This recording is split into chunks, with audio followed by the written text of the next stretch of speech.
Hello, and welcome to the next part of the series. This time it's the Fallen Staff, and this video is going to be a short one. I only did one match with this, and I already knew it wasn't going to work.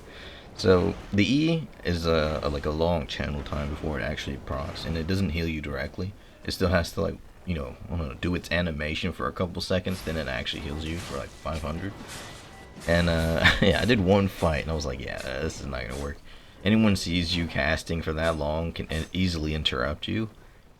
And I mean, even then, like the amount of damage they could do while you're casting your E is, they could literally, negate that 500 healing almost instantly. So I was like, yeah, this weapon's not gonna work at all. Not only is it hard to land Qs and do all that, but they also want you to sit there and channel for a couple seconds and wait a couple more seconds for it to actually proc, and then, my W wasn't really useful at all. So instead of doing like 5 rounds like I usually do, or 10 rounds, I was like, yeah, we'll just do a short one.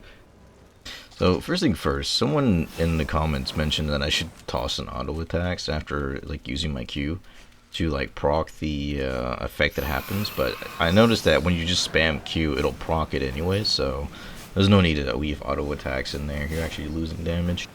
So here's the dilemma. Like, they have a lot further range than I do, so I would have to get close to be able to hit them, and getting close is always a nice way to get smacked in the face.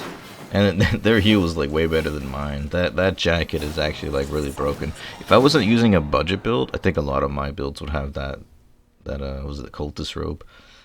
I would definitely use that a lot. Anyways, as you can see, I don't know. I obviously there's always things I could do better in that fight. Like saving my retaliate for when they was casting his E, or he or she was casting their E. But yeah, I don't know. I was impatient, and I cast the heal early in the fight because I knew it had a very long cooldown. So I tried to cast it at the beginning of the fight so that there was a chance that after my assassin jacket and waiting the 10 seconds that I would be able to use it again.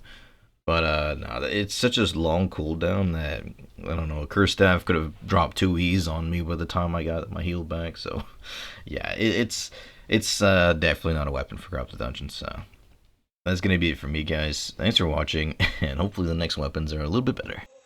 Living in a crowded dream, searching for the